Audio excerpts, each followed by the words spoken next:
so much for joining me with this Shepherd Staff Renumbering Envelopes webinar. In this webinar, we are going to be going over how to renumber envelopes. Shocker, I know.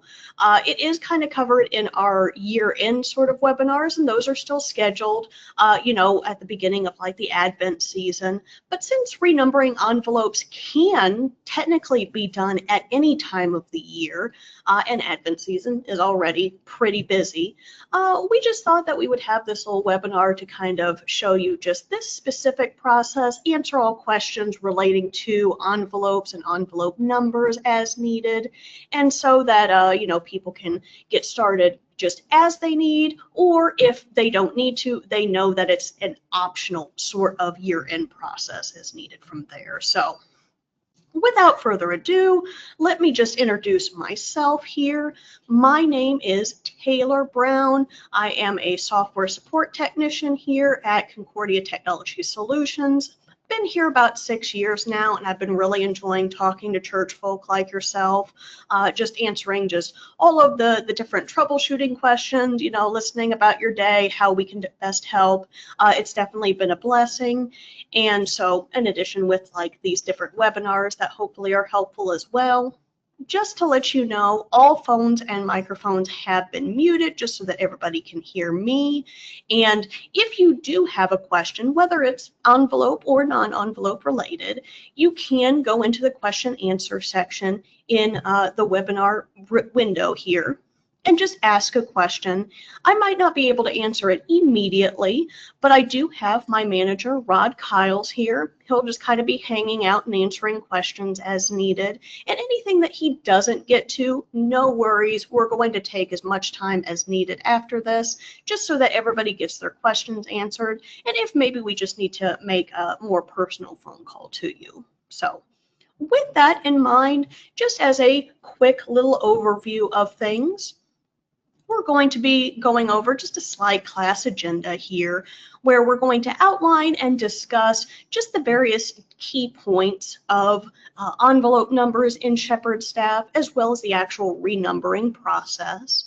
Then we will have a brief recap. Everybody who hates quizzes, you can breathe a sigh of relief. We're not going to have a poll or a quiz at the end. I'm just going to have those important points that we can just kind of review, just to make sure that you know all of the different points in the process here. And then we'll just open it up for a question answer session. If you're good, you can leave. If you need to hang back and ask questions, then I'll definitely stay here as long as needed. So with that in mind, the kind of outline that I'm intending for today is going to be kind of going into the contributions module of Shepherd Staff and showing how to kind of manually add new contributors or remove or mark contributors to not be included in the renumbering process. Then also going over the renumbering utility itself. We do have a automatic utility if you didn't want to just change everything manually as needed.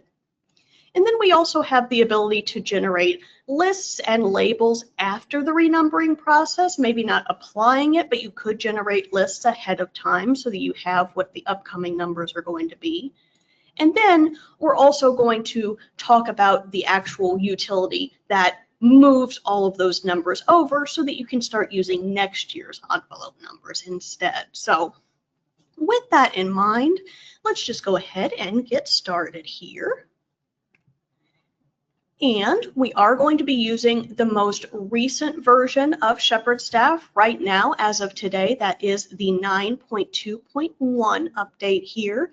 You can always check for updates by clicking on the Check for Updates button here.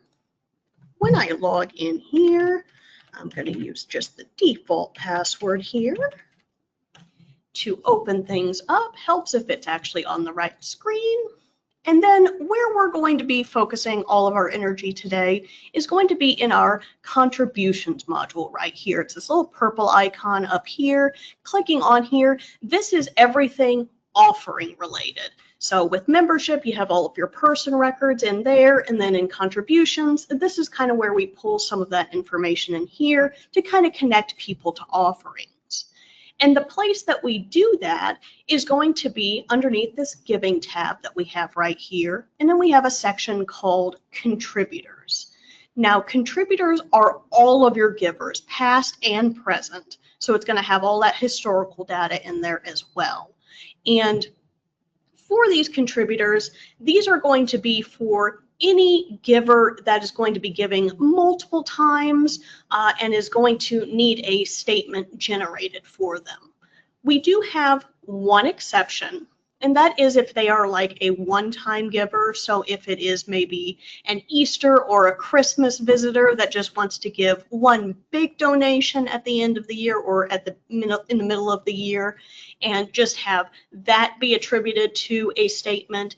Whenever you're adding in the offerings, you can input them as what we call an other giver without actually assigning them an envelope number. But for everyone else, anyone who's going to have 2 or more offerings attributed to them and have a statement generated for them, they will need to be added here underneath this contributors area here. So this does come with the assumption that in the membership portion, that where this little blue area here, that they have already been added in as a person record. So having like their name, their relationship information, their contact and address information, that's already been added on the membership portion of things. And then in the contribution module here, if we did need to possibly add a new contributor, then we would go down here to where we have this little add button here. And we have the ability to add a contributor. So they can exist in the membership module, but in order for them to have offerings, they do need to be added as a contributor. And these contributors will need to be added if we want them to be part of the renumbering process. So there is still some manual updates that might still need to be done ahead of time. So whenever it is that you're adding in a contributor, any time of the year, you don't have to wait for a specific time. You would go here, you would click on the add button here.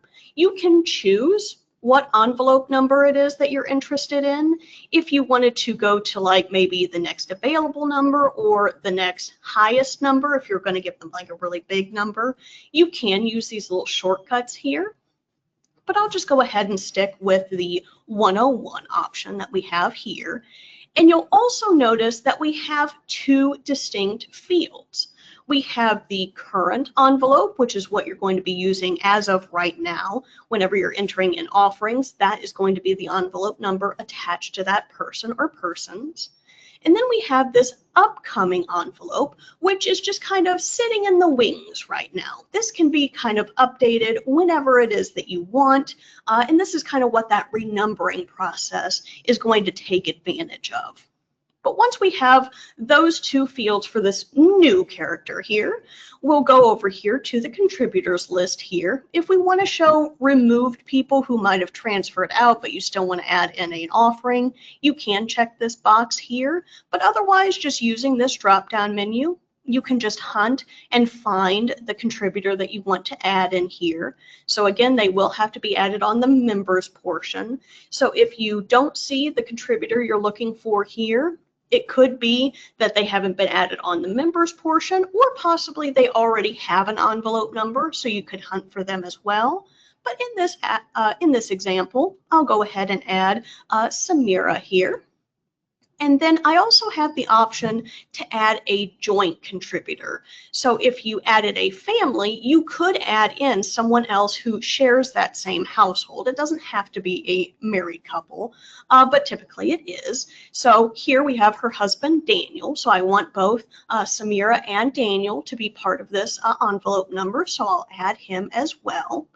If there are additional giving IDs, usually on the aspect of like importing offerings from other software, you can add in like Vanco or other giving IDs in relation to them, and you can always update or edit from there. But primarily, the envelope number is where you're going to be mostly focusing on.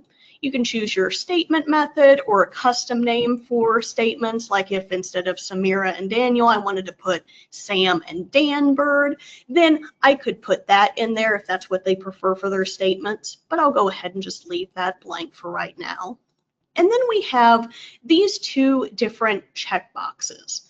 And these two different checkboxes, they do influence the renumbering process. So if we wanted to go ahead and just skip this envelope when renumbering, if maybe Samira and Daniel, maybe they're very attached to the 101 number for any sort of reason, we can check this box and it effectively just kind of locks that in so that even if I click inside of here or if I run the renumbering utility, they're always going to have that 101 number. And if the situation calls for it, you can definitely lock that down as needed. On the other hand, if there was a giver that you had that you kind of wanted to free this 101 number up for them, you can check this does not use envelopes. So if the person does not use any physical envelopes, maybe they give online, or maybe your counters just attach offerings via people's name, you don't have to give them a particular envelope number. They just have to have a envelope number just assigned to them. So you could check this box, and it kind of puts in that big 6-digit number in there so that, you know, whenever it is that you renumber it, people would be able to have that 101 number instead. But either way, I'll go ahead and just uncheck that, and I'll just go ahead and go back to 101 for this couple here and save that new contributor here. So we have those new contributors here.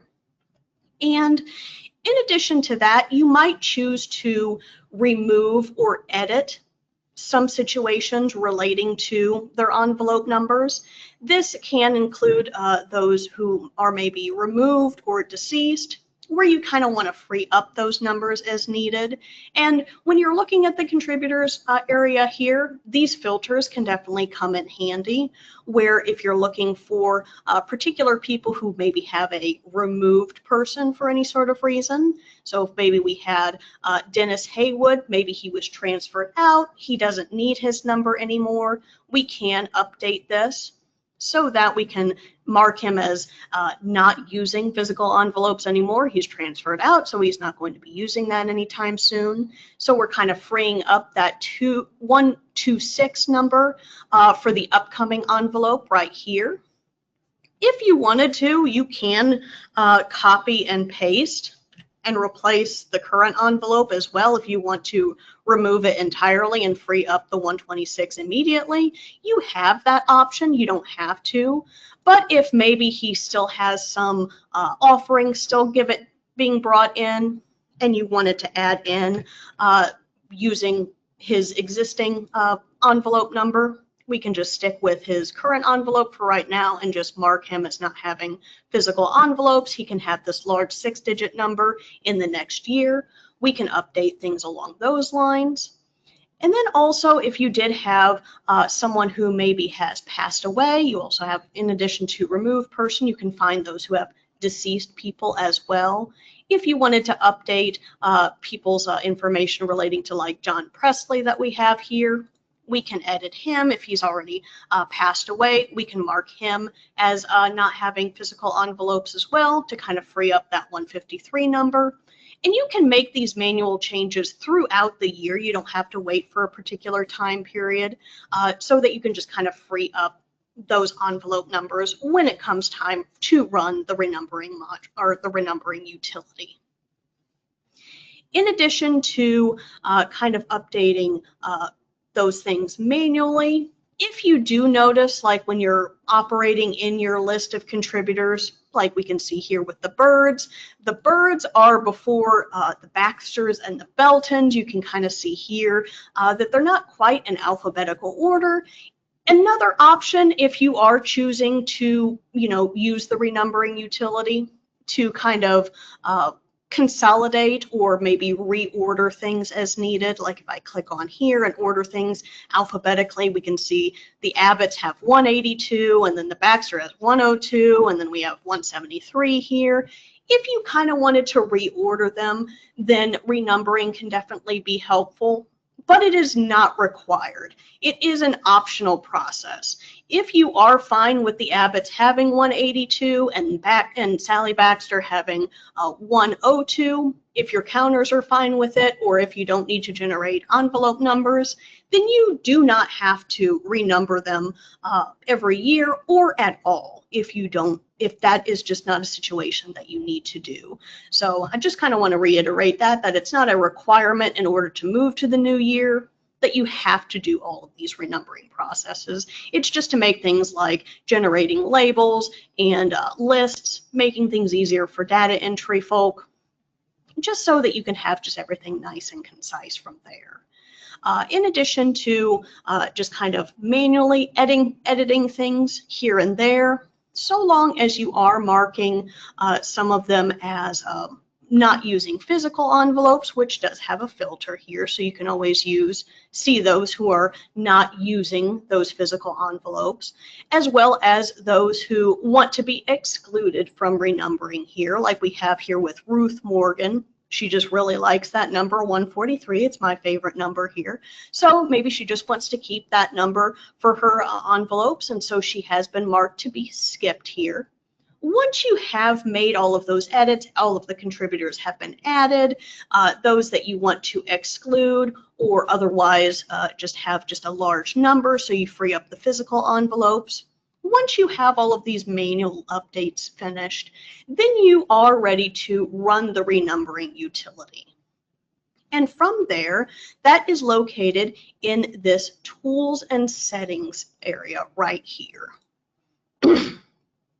And underneath Tools and Settings, we kind of have some of the settings, and we have some of the tools here. Before running any utility, it is recommended that you create a backup of your database, just to be redundant, just to have it so that if the utility renumbers things and everybody gets confused and you want to kind of go back, you can restore the database to kind of override it back to that kind of snapshot so that you can just kind of go back to how things were before you actually ran that utility. So that's just always something to kind of keep in mind from there. But whenever it is you're ready to create or run this utility here, you would select the Renumbering Next Year Envelope option here and click the Start button here. And this is going to open up the utility itself. So even further, if you wanted to just work in the contributors list and just open and edit the current and the upcoming envelope numbers as needed, you can do that. In addition to this, we have in this utility here, you can go either alphabetically if we wanted to, or if we wanted to sort by envelope number, we can go by that order as well, and just choose, see exactly what the current envelope number is, and choose what maybe we want their upcoming envelope to be. If maybe we kind of want instead of the 101 to 200, maybe we'll want to start with 1 this time here.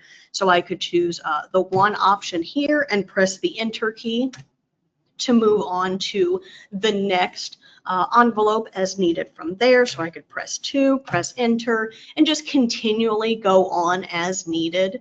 Or I can use this auto number option here, and this is the full automatic renumbering process, where if you choose the auto number function down here, you have 3 different options.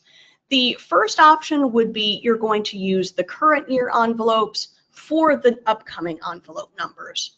And essentially all this means is those that have been skipped or those who have been marked as not having physical envelopes, that large 6-digit number, those would be the only ones that wouldn't be carried over.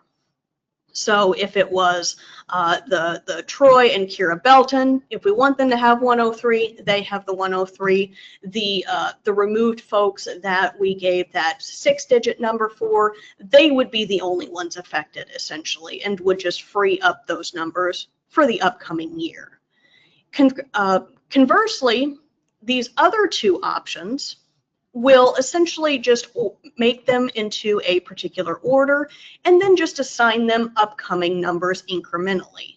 So if I wanted to order them by their envelope number in the order that they have right here, so Bird, Baxter, Belton, Benedict, that sort of order, then I can use this second option, keep that order that they currently are in, and start with the number 1, and I can renumber them accordingly. And you can see here that everything has kept that particular order, but they are now all in order and they've all been consolidated. Conversely, if I wanted to order them maybe alphabetically instead, I would use the alphabetical order here, where we can see here, and choose this third option instead, where I would assign the upcoming envelopes in alphabetical order. So order everybody that isn't being skipped or has physical envelopes in alphabetical order, and then just assign them 1 through however, starting from there and continuing on from here. Once you have confirmed that option, you can see over here that next to everybody's name, if they have been renumbered, if there has been a change, we have that little check mark that's available here. And then in parentheses, we have, excuse me, we have their current envelope, so the 182, then a pipe, and then we have this upcoming envelope number as well. So we can definitely go down here and review. If we decide that we want to kind of tweak some of these options, we can select them and choose a different option if we wanted to. If we wanted to give her 200 for any sort of reason, we could. If you did want to choose a already taken number, so if instead of 20, I want to give her 13 and try to save that, it will let you know that there is a conflict. And so long as there is a conflict, you would not be able to apply those updates. So you would always need to kind of update that as needed. So we could give this person 20 instead to clear up that conflict. But once you have kind of reviewed all of these options here, they're looking good and you're ready to apply that renumbering, you would click on this Save button that we have right here. And it will let you know how many records it has updated using this utility here. So you have quite a bit of wiggle room on exactly what it is that you want to change, and you can make those manual changes in addition to taking advantage of that automatic numbering system as well. So now that we have run this renumbering utility, this exclusively updates the upcoming envelope numbers. So if we went back to our contributors list that we have here, and we're showing all of our different givers, we still have the same envelopes for current envelopes right here. Those have not changed. So you can run this renumbering utility as much as you would like. If you need to run it multiple times until you get the upcoming envelope list the way it is that you want, then you can definitely run this utility as often as you want. Only this upcoming envelope list is going to be affected in any way, shape, or form. It won't be until you actually apply those updates, after the first of the year, that these upcoming envelope numbers are going to replace these current envelope numbers. And so that gives us quite a bit of wiggle room and a lot of time that you can just continually be updating these as needed, so that when the first of the year comes around, you just need to run one utility and you already are ready. In addition to that, you can, by extension, run your envelope lists or envelope label reports way ahead of time. So if you are satisfied with your list of upcoming envelope numbers and they are looking accurate the way it is that you want, when you go to your other reports that's available here, underneath contribution statements, we have 3 different options for your envelope related reports. The first one would be your envelopes box labels. So these would just be the labels themselves that you would put on the envelope boxes that you give your contributors. And you can choose exactly who it is that you want to show. If you had a particular subgroup, you could choose those, or you could just choose all envelopes. Further than that, you can choose a particular envelope range. So if you have different numbering systems, like 1 to 100 is for checks and cash, and then 2 through 400 is for online giving, you can choose an envelope range on just the labels that you want to generate. So we could definitely choose those who are from 1 to maybe 200 in this aspect. If you do have an envelope label sheet that you've already started on, you can choose how many labels that you want to skip. So if you already have like the first 3 labels printed out from a previous label batch, then you can choose to skip those. And then you'll be able to choose your style, exactly how you want them to be sorted. If you wanted them to be sorted by number or by name, if you had different orders here. And then you get to choose, do you want to use this upcoming envelope? Or if you've already run the utility and you have the current envelopes, then you can generate them for the current envelope numbers as well. So you can renumber way ahead of time and generate these box labels way ahead of time so that you're just going to be ready for that Advent season. Even further than that, whenever it is that you select those upcoming envelope numbers, you can choose if you did want to include those who have been skipped when renumbering. So like Ruth Morgan, she is being skipped, but she is in the 143 range. So we do want to include her on that. So I do want to generate a label for her. So I would include her with that. If you did want to include those with those large 6-digit numbers, then you can check this box if needed. And then we have some further options like adding in the custom name if you wanted to add in the mailing address or just the resident as a name. We have those different options. And then you can even go further and actually add in a custom text on that last line of the label, which can definitely be helpful if you're going to be doing this way in advance, where you can add in this custom text like, please do not use until January 1st, so you can send them out in October or November, and your givers would know not to use these envelope numbers just yet. So you can add in that particular text. You'll always be able to click on this print button. It will always show you a print preview before it sends anything to your printer, so you'll definitely be able to see exactly what each label is going to look like before you actually send it to your printer. So definitely take solace in that, and that can be definitely reassuring as well. Further than that, if you did need to possibly mail out people's information, not mail out, but send people's mailing information to a third party to create those envelopes, we do have this envelope box export here, where very similarly you can choose all envelopes or an envelope range. You can export either to a spreadsheet or to a CSV, and in a particular order or in an upcoming envelope with additional information from there. And this can be generated for whenever it is that you send to a company that you do use for your envelopes. Just as a quick aside, going up here to resources, we do have church products from CPH, Concordia Publishing House, including offering envelopes, so that link is up there if you ever needed it as well, in addition to some other resources that might be helpful to you and your church. And that would be an option, another company that you could send out envelopes to order from.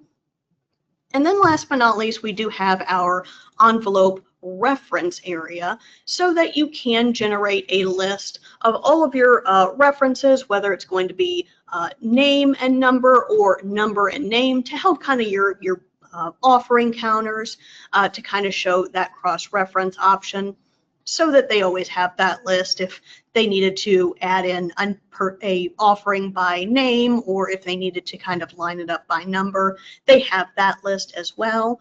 Or if you wanted just a list of just unused envelope numbers, that could definitely be helpful as well, just letting you know exactly what numbers haven't been used so far. From there, you can generate these labels and these lists way ahead of time, and your offering counters will still be using those current envelope numbers as needed. But whenever it is the first of the year starts turning around or comes around, and you are ready to apply those updates, we do have one more utility that we need to run here. So from this contributors area here, like the Abbotts here, they're still at 182. They do not have the #1 envelope number just yet. When I am ready to move this column over into this envelope number column, I will go over to this tools and settings area right here. And then we have this second utility that's available. And when we select this option right here, it is a utility, so it is always recommended to generate a backup just in case. But once you are ready to actually start using those next year envelopes, you would click on here, click the start button here. It will remind you, since this is a big change from the current to the upcoming, you wouldn't be able to see a list of your previous sort of envelope numbers. You just want to make sure that you are confirming that you do have that backup, so that when the time is right, you click on that and you confirm that those contributor records have been updated successfully, so that when we go back to the contributors area here, we can see that everybody is in alphabetical order. Their current envelopes are now updated to those envelope numbers that we had renumbered. So this last part of the process you wouldn't do until you're actually in the new year, but everything before that you can do as early as you would like if the need arises. So you would just have that ability as needed from there. And you would just kind of be able to reference that from there on out. And in large part, that's kind of the envelope process of both renumbering them and updating the upcoming envelopes as needed, applying those updates. If you ever did find that maybe you activated them too early, like, oh, I wasn't supposed to apply them on October 1st, I was supposed to wait till January 1st, you can go back here to the tools and settings if you are a supervisor for the contributions module. And we do have an undo envelope activation right here. So if we select this option here and click on the start menu, it will let you know that, hey, we're going to be moving this back. Just like all utilities, we recommend doing a backup beforehand just to make sure you have everything. But then you would be able to undo your next year envelope activation to kind of bring it back. And it kind of brings back whatever that last activation is. It might not be able to go back multiple times, just that most recent activation. But if we did decide to undo that, then we can kind of see here that the Abbotts, they're back to that 182 since we had just activated that. So there are some fail safes in mind here. So you can always just kind of be rest assured in that. And it is all kind of shown in the audit log as well. But if you are making any sort of large change, that's just why backups are just always recommended, just for extra redundancy in addition to that. So I think in large part, that is most of everything that I had planned to cover. Again, we will be kind of going over this similarly in December, but you can kind of get started on this renumbering process if you needed to, but we would always be here in support as well. So as a quick little recap, if that's all right with you guys. This recap here, just to remind people, for one-time givers, just people who are giving just one sole offering and they were going to have that on their contribution statement, you can put them in as another giver in the offering batch itself, so that you didn't have to give them an envelope number and add them as a contributor. But for everybody else, If you're going to have 2 or more offerings attributed to this person, then you're going to need to add them as a person record in membership, and you are going to need to add them in to the contributor list here with an envelope number of some sort to attribute those offerings, and then also generate those statements for all of those attributed offerings. For the kind of 2 checkboxes that are related in the contributor settings, the skip this envelope when renumbering essentially just locks that number currently in the upcoming envelope. So until you uncheck that, you wouldn't be able to manually or automatically change that. So for like Ruth Morgan, who is very attached to the number 143, we can mark her to be skipped when renumbering, so the renumbering utility does not give her a new number, and then she would just be included and have that existing number until the end of time, or until we actually manually uncheck this option here. In addition to that, we have the does not use envelopes, and it will assign a large number so that you can kind of retain their historical information. They can still have offerings attributed to them. You can still add them to offering batches, and they can still be they can still have their statements generated for them, but it will essentially free up their number, which can definitely be helpful for like online giving, or just for any other giver that doesn't actually need a physical label or any sort of really number that you're using. So you can mark them as not using envelopes so that it kind of frees those up. Then, just to reiterate, you can do things on a tier kind of based system on exactly how manual you want the process to be when needed. You can either do everything just by editing the contributors themselves, or even in the renumbering utility, you can go one at a time and assign a different number for every person. Or you can use the auto number utility to kind of reorder everything alphabetically or in its current order and just kind of consolidate from there. And users do not need to renumber their envelopes every year. They do not need to renumber their envelopes at all in order to use the Shepherd Staff system. This is primarily for churches that are going to be using more of those physical envelope numbers that you would be generating labels and lists for. Your offering or data entry folk are going to be entering in based off of a number. Just those are what it is that you would need to keep in mind on whether or not you decide to actually renumber from year to year. And then since we do have those 2 distinct fields, we have the current envelope number and the upcoming envelope number.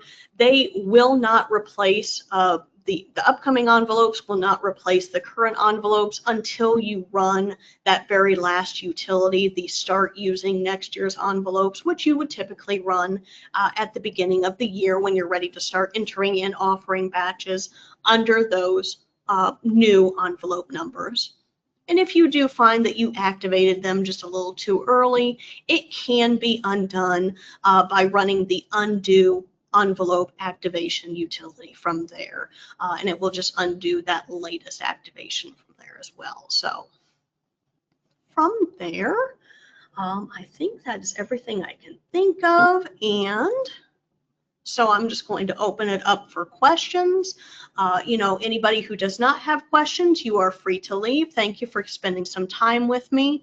I'll also give you some information on our support areas. Feel free to give us a call or email us if you have any questions, envelope or non-envelope related.